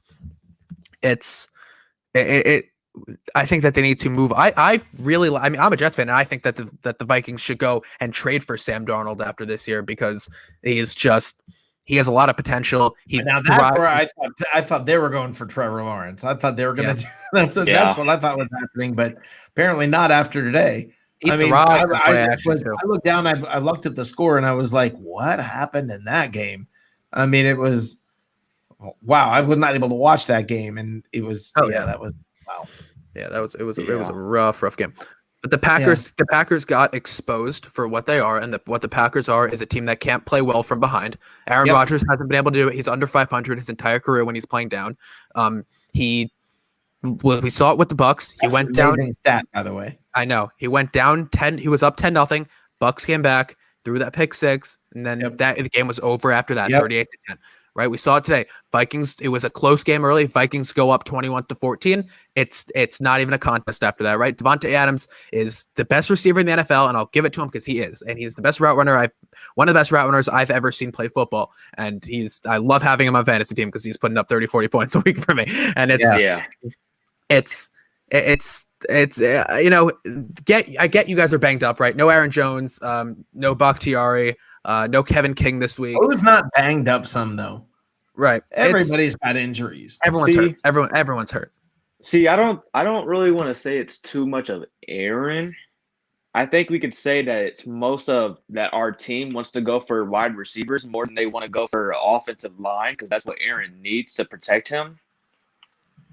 He's nobody to throw to, really. I mean, relatively speaking, he needs weapons. He needs weapons, and then going for Jordan Love. Right. Yes, it's good as a backup for Aaron because he's not going to be there that long. But the fact he threw 291, the fact that Aaron Rodgers today threw for 291 yards and 3 touchdowns without his starting left tackle is.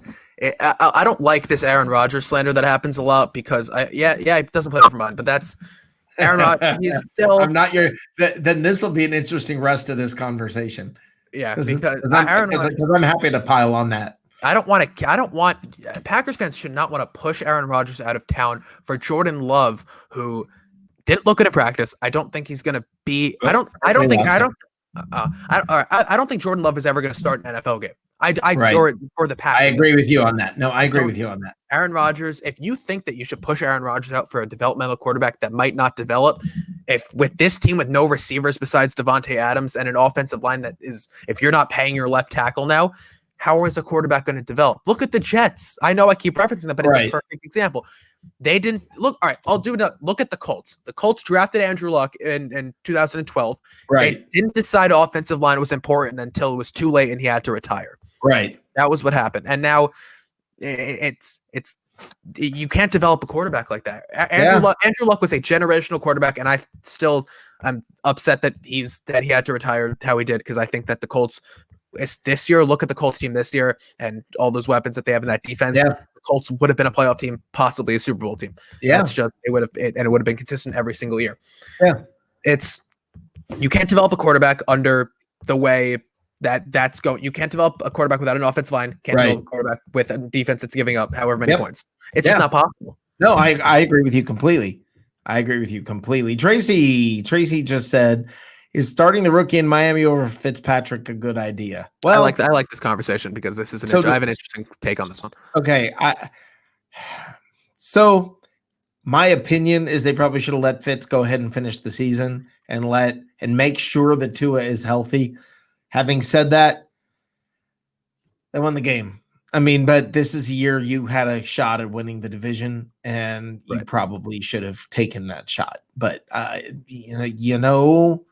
if you're that sure of your future, or you're going to bank that much on your future, or you're willing to no risk, get no biscuit, roll the dice, there you go. Yeah, I think that. So, yes, Fitz was playing fantastic. Obviously, they had a chance to make the playoffs, had a chance to win this division. Ryan Fitzpatrick is the most on and off quarterback, hot and cold quarterback that I've ever seen. He has 4 games. I mean, Tampa fans know it. He had 4. You didn't watch much Jameis. No, he has 4 games on, 4 games off, and then it's 4 games this season where he's good, and then it's off. But Miami has an abundance of draft picks for the next 3 years. Right. And if you put Tua in there and he's ready to go and he's impressing in practice and he's fully healthy, which was the most important thing that I said. And I at the beginning of the year, I said that I think that they should let Fitz ride out the entire year and let Tua develop. Right. Now you had the bye week. Tua's healthy. Tua's ready to go. Put him in, see what you got with him. Because if he comes in and he's really, really bad, you have an abundance of draft. You can draft a quarterback next year. Look at what the Cardinals did. Cardinals drafted Josh Rosen. Yeah, I don't know that Tua is going to be the problem, and that's the thing, is you're not going to be able to tell that quickly. So I'm not sure I agree that that's where you don't put him in there and see, okay, yeah, he's not going to work out, and you draft another quarterback. I don't know. How many quarterbacks are you going to go through? I mean, they had Rosen, they've got Tua. Now you're going to go get somebody else. I mean, at what point does that stop? Right. You know. Well, wasn't Josh Rosen there under Gase, or was that no? He was just there last year. That's my bad. He was there last year, right? He was just there last year. Right. It was the quarterback under Gase was Ryan Tannehill too. That's a whole nother conversation about Adam Gase that we can have. Mike, I sent you back to the lobby because you had your TV on and we could hear feedback, or we could hear the show on delay coming back through your television or whatever you were listening through. So that's why I put you back in the lobby. If you want to go ahead and get that audio in the background turned off, I'd be happy to have you back on, Mike. But yeah, anyway, sorry about that. I just wanted to get that cleared out of the way. Listen, guys, I mean, my thought process on all of this, when you look at all the games, when I look at all the games today, the one thing that I see is there are teams that should have won that didn't, that you expected to win that didn't. Beware tomorrow. Okay. There are things that the really, really good teams, a lot of them didn't dominate and a few did. And I think that's where you're seeing the cream is separating right now. I think you're seeing that there's a mishmash kind of in the middle. There's not as many bad teams this year. There's one really bad one. Tell me about that, Jacob. But there's in the NFC, for instance, all the bad teams are in the NFC East. I mean, Minnesota even pulled out over the Packers today. They're all in one spot. It's kind of funny. And Atlanta won. So Minnesota and Atlanta were the only teams in the NFC outside of the NFC East. This is an amazing stat, Jacob. The only 2 teams outside of the NFC East that were not at 500 or better were the Falcons and the Vikings. Wow. Every other team was 500 or better in the NFC. All the losses in the NFC were in the East. Right. Well, that was my concern with the Steelers before a few weeks ago, was all their wins were against the NFC East, and they were not playing very good teams. They were playing teams for the combined record. They right. are the real deal. Right. Oh yeah, they are. They're complete. As a Jets fan, I have I'm in New Jersey. I'm surrounded by a nice amount of Steelers fans. Right. I have a brutal hate for the Steelers. I think that's I don't like the Steelers. This might a lot of Jets fans. If any of you are Jets fans, which there's not a lot of us, so probably not. I don't like the Steelers more than I don't like the Patriots, and that's saying a lot because the Patriots have tormented me for the last however long. But the Steelers fans are just some of them, man, they get a little just glimpse of success and they will not let you hear the end of it, and it's oh my god. That's how I feel about Dallas fans. Oh, Dallas fans it's just as bad if not worse. Yeah. I think that's something I hate. I just hate that part of watching. Yeah. When Dallas starts to do well, I'm like, oh no, here we go. Here we go. Rick, do I have some good news for you? Yeah. What's the score of the game right now? Oh, let me tell you. I think it's my dad just texted me because Dallas may win, and I'm like, I highly doubt that. Let's see. Philly's up 15-9 with a minute 25 left in the third, and Dallas is currently driving up the field. That happen. Yeah. But it doesn't matter because all those teams are so bad. Anybody could the saying, any given Sunday? Yeah. Any of these teams could lose to any team on any given Sunday. Yeah, and that's crazy. I just my dad just started sports betting actually because it's now legal in New Jersey. It's fun, and I enjoy giving my input with that. Because I'm pretty good at my picks. I was betting. I've realized divisional games, right? You can bet on Buccaneers, Giants, whatever. Divisional games, Chiefs Raiders game. These teams they play so much harder than I've ever seen any other team. Like it's Jets Pats next Monday, which nobody needs to watch it. I would understand if they don't want to. That game is going to be played so hard, and I'm going to tell you it's going to be a close game because both these teams are really, really bad. Belichick is going to have Gase's number. The Pats are going to win, but I think it'll be a close game. This is what I've been saying, and Johnny Dean and I agree on this completely. That divisional games, you just look at them in an entirely different light. Like you look at Thursday night games, you set them aside; they're a whole different thing. I hate Thursday night games. So do I. So does Johnny and I have talked about this to no end. Okay, you put that aside, but then you take. I look at something like a division game. It can be anything. It can be. We saw it for years. The Patriots going down to play the Dolphins, and the Dolphins would beat them. That was the most fun as a not fan of the Patriots I think you could have is watching the Miami Dolphins. Yeah, and I'm not a Dolphins fan. Being a Florida guy, I'm not a Dolphins fan. I'm a Tampa guy, but it made me happy. Hey, we got Dylan Watkins. How you doing, Dylan? Good. How are you guys? Good. Welcome to the show. Nice to be here. You know what? You're on. There's a little bit of a delay. It's kind of fun. It's like, when you watch those news broadcasts and they're like the war correspondents overseas and they ask the question and then everybody sits there for 3 seconds. Yep. Okay. Where are you at, Dylan? Where do you live? I'm in Bloomington, Illinois. It had to be up north because of that shirt. Yep. Blackhawks. There you go. Yeah. So I was scrolling across videos and saw this. I just wanted to check in, see what was going on. I see you guys were talking about some NFL. Yeah. Who are you a fan of? I'm a Broncos fan.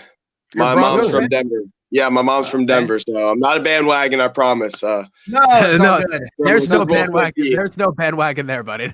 No, I know, but from Super Bowl 50, I got a lot of stuff about, you're a bandwagon and stuff like that. So, man, Dylan, I'm a Buccaneers fan. And when the Buccaneers won the Super Bowl, you know the abuse. That I mean, oh, sure you are. Sure you are. Even now, I know you're probably getting some. Of course. I'm I'm a Bucs fan. Oh, because Brady's there, right? I'm sure. Right. Since 1974. I can tell you the day I became a Buccaneers fan. April 24th, 1974. My mom sat me down at the kitchen table. I'm an 8-year-old kid. I'm running down the stairs. I want to go out and play wiffle ball with my friends. My mom says, stop, come over here, sits me down at the kitchen table and says, hold on, there's going to be a press conference coming on. They're announcing there's going to be a football team in Tampa. I lived in Orlando at the time. I'm like, what's Tampa? All right. I'm 8. I don't know what Tampa is. It's a city down the road from here. Okay. So what? You're going to listen. You're going to be a fan of this team. I'm like, wait a minute. Well, hold on. What? And I'm like, was this a real football league? Not like the World Football League or all these other leagues that came and went. Whatever. So then she said, no, this is the real guys. I said, so hold on. They're going to play Fran Tarkenton and the Vikings? And she said, yeah. And I'm like, oh, I'm all over this. Now I'm like, okay, I'll do this. She said, but you got to be a fan of the Buccaneers. I'm like, wait a minute. At the time, they weren't even called the Bucs. They didn't know what they were going to be called. They were the Tampa Bay football team. I mean, that would take on a whole new meaning later on in 2020. Yeah, now it's a whole different deal. Yeah, I wish I could have that. I wish people would call me a bandwagon for being a Jets fan. I wish we had that success. Can we get off that bandwagon, right? I wish we had that success. Listen, man, your day is going to come and it's going to be sweeter than all those other people. I'm telling you. I'm waiting for it. I've lived it. Yeah, but man, think about it. Think of how long I had to go. And when I lived it, man, it was so much sweeter than what everybody else felt when they won the Super Bowl. It was awesome. Yeah. Right. I remember the Broncos 4 in 12 days. They were rough. Yeah. Yeah. Even now, I mean, we don't even know who's going to be our quarterback. I mean, Locke, he could be the answer, but we'll see. Yeah, that's. I don't see. I've been hearing a lot of Drew Lock slander, and I heard that. I don't know if you saw this. I'm sure you did. That they were interested in Sam Darnold, and now and that's just how you can't. Denver just change quarterbacks every year or two. Yeah. But I mean, a lot of people thought we found the guy in Drew Lock, which I mean, today against the Chargers, he played well. But still, he's got to just be consistent with it. He hasn't been consistent since last year. And the Jets just take your backup. The Jets just take your washed up quarterbacks. We had Simeon play a game last year before he broke his leg. We have Flacco now on our bench. So now we just take old washed up Denver quarterbacks. It's the Jets thing. Well, these days Denver just takes washed up quarterbacks from everywhere else. So yeah. Do you think the Jets will get rid of Adam Gase this year? I think that they will at the end of the year because after they're 0-16. Because that's just right. I think there's no point now. I think if they should have did in the first 4 weeks. Well, what they should do is transfer. Well, right now Adam Gase isn't calling plays. It's Dowell Loggins, the offense coordinator, who's just Gase's right hand man.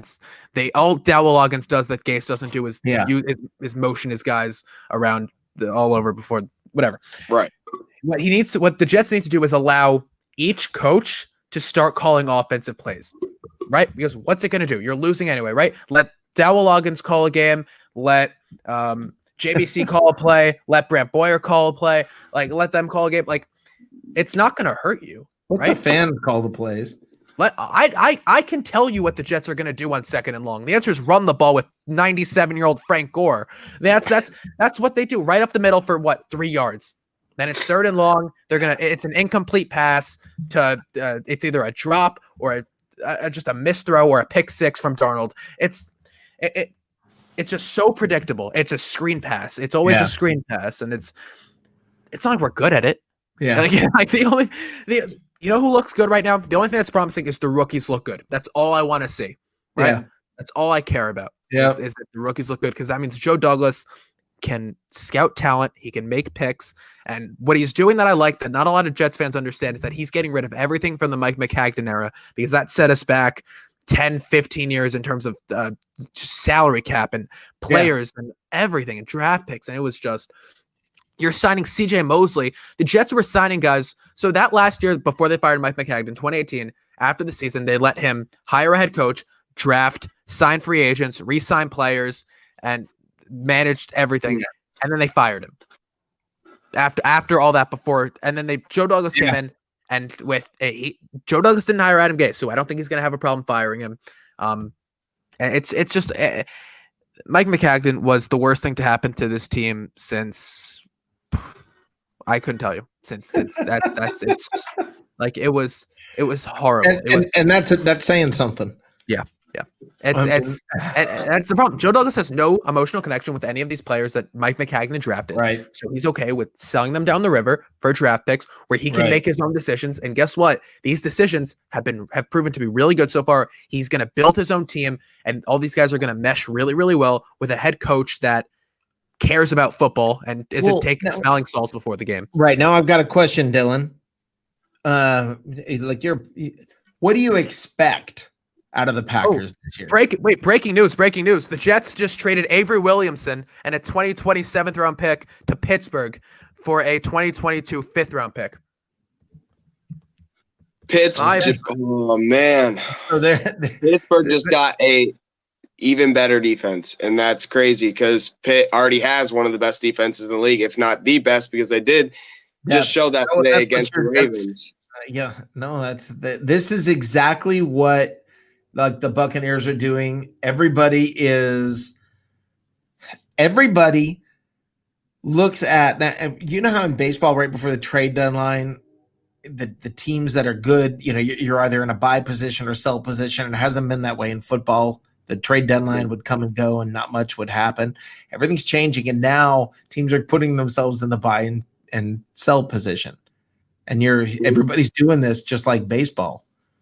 So it's kind of crazy. Jacob, do you need to go because you got to cover this and you've got to get all the information?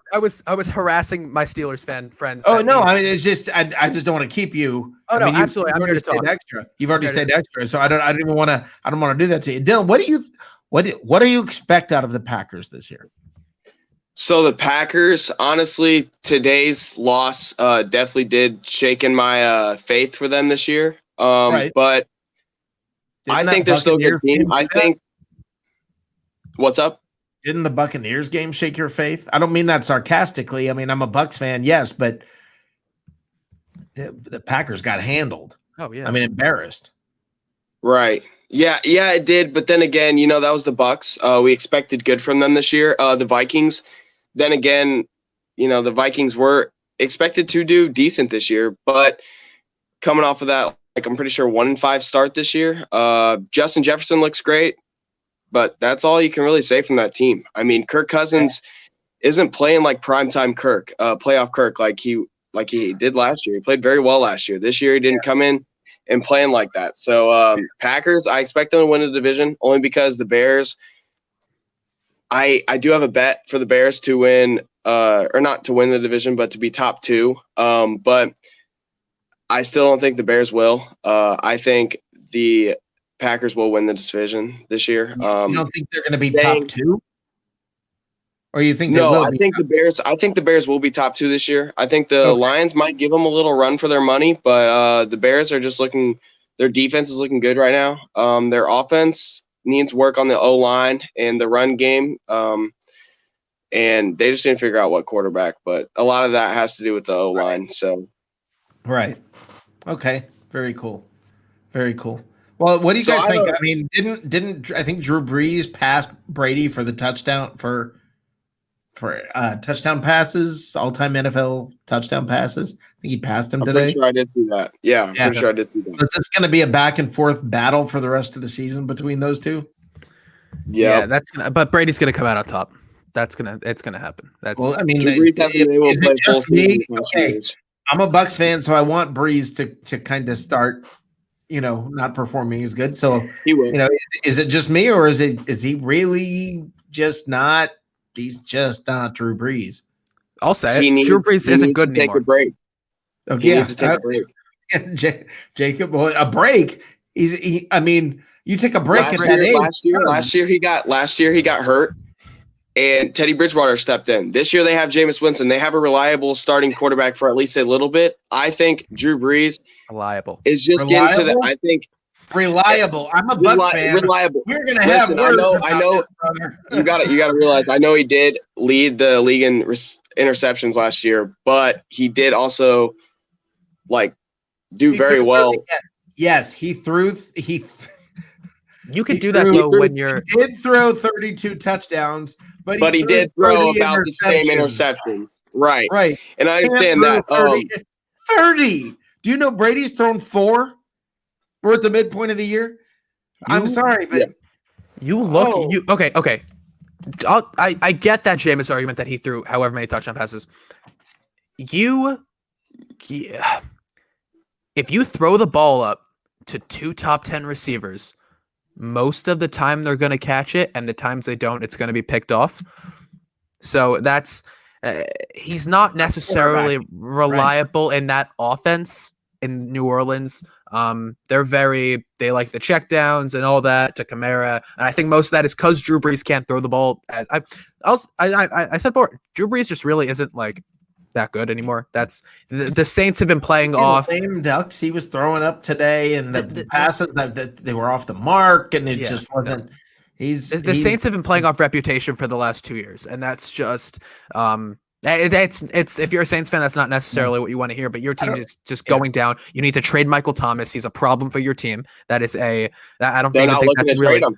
I know. I don't know if you guys are religious people or not, but I want you all to do me a favor tonight. When you turn the lights off, kneel down beside your bed, put your hands together, look up to the sky, and beg God to let the Buccaneers have a pick 6 against Jameis Winston next week.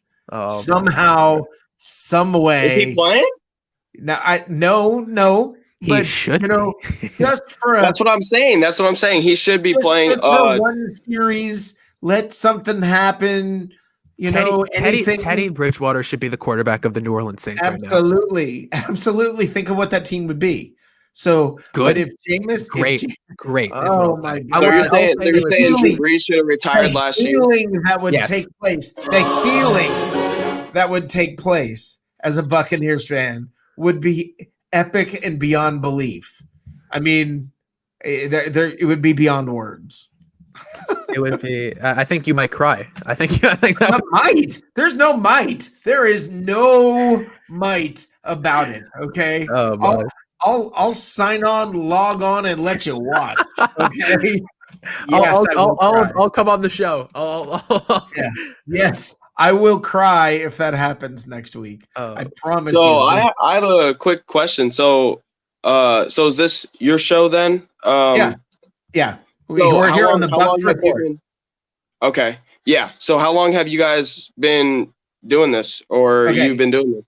I'm brand new at this. I mean, relatively speaking, I've only been doing this for like 3 months now. Okay. Yeah. So I also have a talk show just like this, kind of, but it's not like virtual. We do it, in an actual show setting together. Tell people about it. Okay. Well, it's called Walk-In Sports News. It's based out of Bloomington, Illinois. We do a lot of professional sports. We have recently partnered with a team that has been local here. It's an arena semi-pro team or arena football team here, which they have a lot of talent. CI Royals. You can check them out on Facebook as well. But no, we started this about the beginning of September, and we just been rolling with it. It's been me and my co-host Alex Pate and our media technician / camera guy Brandon Davis. He actually told me about this show and told me I should come on and talk with you guys for a little bit. So that's why I'm here. And awesome. So basically, it's been going pretty well. Drop a link in the chat section and let everybody know where you're going to be at. So wait, so Dylan, how is it working? Is it in person? Like you guys, like people show up and listen to you guys talk? So we're working on that. My grandfather, he knows an owner of a bar kind of thing, and we're working on us because he has a stage for karaoke and such. So we're working on having that be our home base, because right now we're doing it out of an extra room out of my house type. Okay. You know what I mean? So yes. But that's basically our studio. But when we get bigger and more experienced people on the show as guests, we want to have a bit of a better, studio type place, and they have a lot of room for live audience as well. So we're ready. We're just rolling with whatever we got. Awesome. We're trying to do as much as possible. So Dylan, that's exactly what I'm actually thinking about doing. So I just started my show in May during quarantine, and I've obviously been doing it all here on YouTube, coming on shows, stuff like that. It's a lot of fun to talk in my basement. But I want to work on getting into a bar and maybe or a sports bar or something, and just being able to talk to people and record it and in person Q&A, just to get conversation going, because it's a lot of fun. It's always a lot of fun to talk on here back and forth with people, but in person talking about sports is a different monster. I'm sure you know, in school, like when you're just sitting with your friends talking at a lunch table, just the amount of back and forth and yelling and conversation that goes on is a different monster than what's going on right now. So it's something I definitely want to get into and get on and get working on. And so I was just wondering like how you're approaching that with COVID and everything, and or you're just gonna wait till probably like because it's hard right now. I noticed that too. Yeah, make sure you guys put your links in the chat area, and then you guys can connect up. And I think that'd be a good thing, and other people can follow you as well. Alrighty, all right, appreciate it. You got it, Dylan. I'm gonna go ahead and we're gonna bring Mike in here. I'm gonna go ahead and send you back to the lobby. And thank you for contacting. Seriously, follow. Absolutely, be part of this. All right. For sure. I'll drop it in the chat when you get me into the lobby. For sure. All right. Awesome, brother. Thanks. All right. Thanks. Appreciate it. Have a great night. Awesome. All right, Mike, let's try again, brother. We're going to bring Mike in here. I'm going to go ahead. Nope. No, we can hear. Oh, we're hearing the TV. We'll send you back to the lobby. And thank you for contacting. Seriously, follow. Okay. That's not working. I think you might have it open in a separate tab, maybe. Or he's like that. Yeah. I think that's what's happened. He's watching it elsewhere. We'll come back to him in a minute. Yeah. And we'll see what happens. But yeah, for sure. But this Avery Williamson thing, it's just the Jets are having a fire sale. That's what's going on right now. Now it's obvious. Right. Well, that I was just Joe Douglas didn't have. I mean, they just restructured Avery Williamson's contract to make it more team friendly because Mike McCagnon paid him a ton of money before he got hurt, and it was deserved. He was a great player before he tore his ACL, but Joe Douglas restructured his contract clearly with the intent to trade him before the end of the year. Right. I would not be surprised. You're gonna look at guys before Tuesday, possibly a Marcus May. Right. These are guys who could get moved. Possibly, I don't want to see him go. Possibly a Jamison Crowder. Right. These are guys who teams will bite on, who are one player away from winning a Super Bowl, and that's what Mike McCagnon did. Mike McCagnon was paying players like the Jets were one player away from $12.5 million Le'Veon Bell contract from winning a Super Bowl, and that was not the case, and that was probably the biggest problem with what he was doing. Right. Tristan Wirfs. Is he a natural left tackle or right tackle? I think the Bucs re-signed Smith because of his familiarity with the system going into Brady's second season with the Buccaneers. Actually, I don't think they need to re-sign him. I just think his guaranteed money is gone. I think they can cut him if they want to, but his guaranteed money is gone.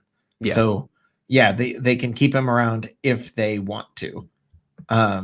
Justin Jefferson is all you can say. Did you miss Dalvin Cook's performance today? We did talk about it, Tim.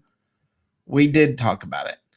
I'm not sure where you were for that. And Mike, I don't know what's going on there, brother. I was going to bring you back in after a minute or two if you could get the volume turned down, but you disappeared. I did not kick you out, so I'm not sure what's going on. Jacob, let's go ahead and close up shop for the night. For sure. I'm going to have you go ahead and tell the folks where you're at and where to follow you and all that info.